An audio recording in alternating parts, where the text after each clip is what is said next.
नमस्कार। सहारनपुर ताजा समाचार में आपका स्वागत है। खबरों में बने रहिए। माननीय उमर अली जान जी, प्रयागराज को देखना चाहिए, जबकि पूर्व की सरकारों ने माननीय अधिशासन महोदया जी, मेरी बस आपने मुझे मेरे को ये लिस्ट दे दी गई। 2047 एक लिस्ट लिया विजन पर बोलने का, चर्चा करने का मौका दिया, इसके लिए मैं आपका आभारी हूँ महोदया।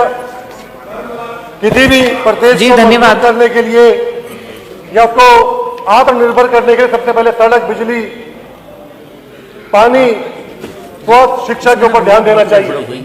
मैं बात करूं सड़कों के बारे में, हट चुका दो दफे, तो हमारे खासतौर से मैं सहारनपुर की बात करूं, मैं सहारनपुर से आता हूं।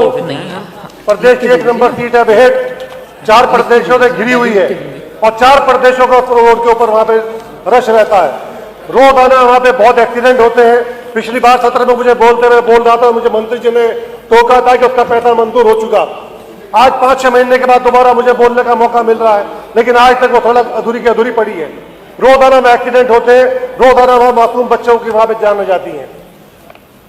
दूसरा, हमारा क्षेत्र जो है पहाड़ी इलाका है, वहां पर रैपिड फ्लड आता है, पहाड़ का पानी आता है, सीधा आके हमारे क्षेत्र में टकराता है, वहां पे सड़कों का नुकसान होता है, गांव के घर गिरते हैं। जैसे कि अभी शेखपुर मुजफ्फरपुर के अंदर एक घर गिरा जिसके अंदर 10 आदमी दब गए, एक मासूम बच्चा 10 साल का बच्चा जिसकी वहां मृत्यु हो गई। मैं पूछना चाहूंगा सरकार से, क्या उस मासूम बच्चे को, शेखपुर मुजफ्फरपुर का जो बच्चा 10 साल का मरा है, क्या सरकार उसको घर देने, उसके परिवार को घर देने का काम करेगी, आर्थिक सहायता करने का काम करेगी? मैं अभी बात चल रही थी आत्मनिर्भर की, 2047 की बात चल रही है। सहारनपुर के अंदर और बिजनौर के अंदर, बुलंदशहर में कई हमारे जो पश्चिम के प्रदेश है, वहां पे एक जाति रहती है वन गुजर, वो आज भी 1847 में जी रहे हैं।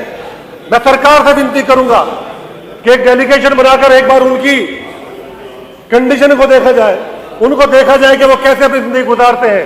वो आज भी आदि मानव की तरह रहने का काम करते हैं।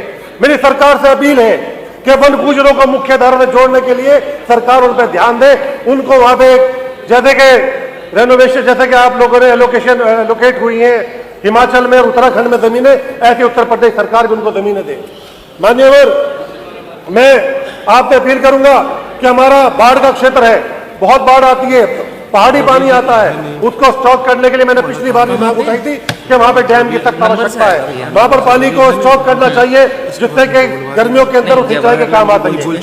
मैं अपील करूंगा, मैंने पहले भी सदन में मांग उठाई थी रोजगार के लिए कि हम लोगों के क्षेत्र के अंदर प्लाईवुड फैक्ट्री होनी चाहिए, क्योंकि हमारा उत्तर प्रदेश लकड़ी उगाता है, हम पॉपुलर यूटिलिटीज उगाते हैं और सारी की सारी लकड़ी हमारी हरियाणा जाती है, हरियाणा वाले पैसा कमाते हैं। वो पैसा हमारे नौजवान क्यों नहीं कमा सकते? हमें वहां रोजगार मिलना चाहिए। हमारे यहाँ माता शाकुंभरी देवी जी के नाम के बड़े शुगर मिल है। शुगर मिल वालों, हमारे गन्ना किसानों को, जो रीढ़ की हड्डी है देश की, उन किसानों को पिछले 8 महीने 7 महीने से उनको बकाया, उनका अभी तक धनराशि नहीं दी गई। 32 करोड़ से ऊपर उनका भी बकाया है। और जब उनसे वहां मालूम करते अधिकारियों से, तो वो कहते थे कि अभी चीनी बिकेगी तो देंगे। अब चीनी भी बेच चुके, लेकिन आज तक उनको पैसा नहीं दिया जा रहा है। और अगर वहां पे किसान जाके अपने नाराजगी जाहिर करते हैं, तो अधिकारी उनके ऊपर गुंडागर्दी करते हैं, उन पर रोक झाड़ते हैं और मुकदमे किन पे लिखे जाएंगे? गरीब किसानों पे लिखे जाएंगे। मैं सरकार से मालूम करना चाहूंगा, क्या ऐसे अधिकारियों के, ऐसी जो मिल चलाने वाले जो मैनेजमेंट है, इनके खिलाफ भी सरकार कोई कदम उठाएगी? मैंने पहले ये मांग उठाई थी कि हमारे यहाँ खास तौर से सहारनपुर के अंदर, हमारी विधानसभा के अंदर, हमारे यहाँ पे हमें पुलों की बहुत सख्त आवश्यकता है। जैसे कि लोधीपुर वाला पुल है हमारे यहाँ पे, उसके अंदर पिछले 2 साल से लोधीपुर वाला पुल टूटा पड़ा है। सरकार के अधिकारी हमेशा ये कहते हैं कि वो पैसा आने वाला है, लेकिन पैसा कब आएगा, कितने मोटादापुर का पुल है, शेरपुर पेलो का पुल है, घाटे का पुल है, धौले कुएं का पुल है, जयपुर का पुल है, मजानी का पुल है, दप्तौरे का पुल है। ये सारी चीजें धन्यवाद माननीय मंत्री जी, माननीय रविंद्र जायसवाल। जल जीवन महोदय,